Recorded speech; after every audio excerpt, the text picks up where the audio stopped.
Hey, happy Wednesday. Yesterday I talked about honesty.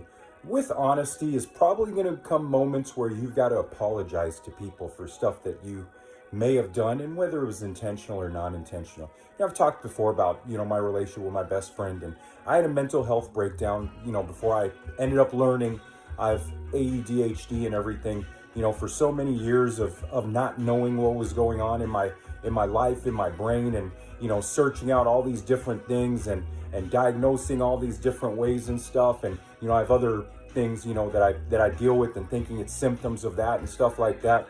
Eventually, my mind broke, in a manner of speaking. It started with my body kind of breaking down, just having enough, just being exhausted from the years and years and years, decades.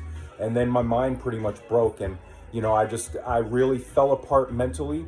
It wasn't, honestly, I had no control over it. It wasn't like I was sitting there and was like, I'm going to do this and that and this and that because I want to. I honestly, and I'm not using an excuse, but I had no control over it. I didn't know what I was saying, what I was doing. During that time, I was pretty much, I wasn't really there, if you will. But I ended up hurting my best friend through that and stuff and everything. And since then, I apologized for it, but I didn't just apologize for it. I took responsibility for it, and I made changes in my life. And that's how I ended up being diagnosed with ADHD and all that stuff. And I jumped headfirst in it. People are like, how'd you get into a psychiatrist and psychologist so quickly and everything? And because I was persistent. How did you work on, last 6-7 months of making such severe changes in your life? Because I was persistent, because I had a goal, because I had a motivation, because I hurt someone that really meant a lot to me. And that really hit me hard. And like I said, it wasn't something I did intentionally. It wasn't like we had a fight and we were going back and forth and I was trying to say stuff to hurt them or stuff like that. It wasn't like that at all. Honestly, I was not there. I was not interpreting what they were saying correctly. I was not reading, even in text messages.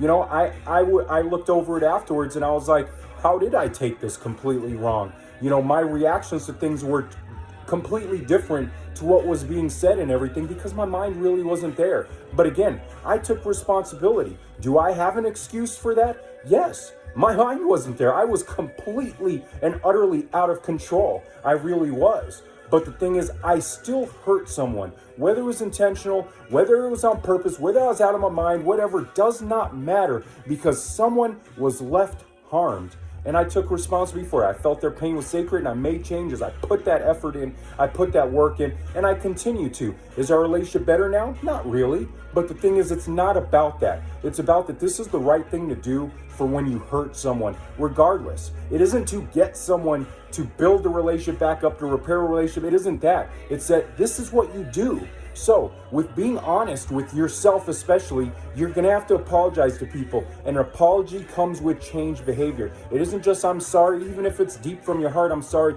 You have to make those changes. You have to put those changes in, or it's not really an apology. So, anyways, this is something to think about on a Wednesday. I love you. You're an awesome, amazing person. I hope you get something out of this. Peace out. Bye-bye.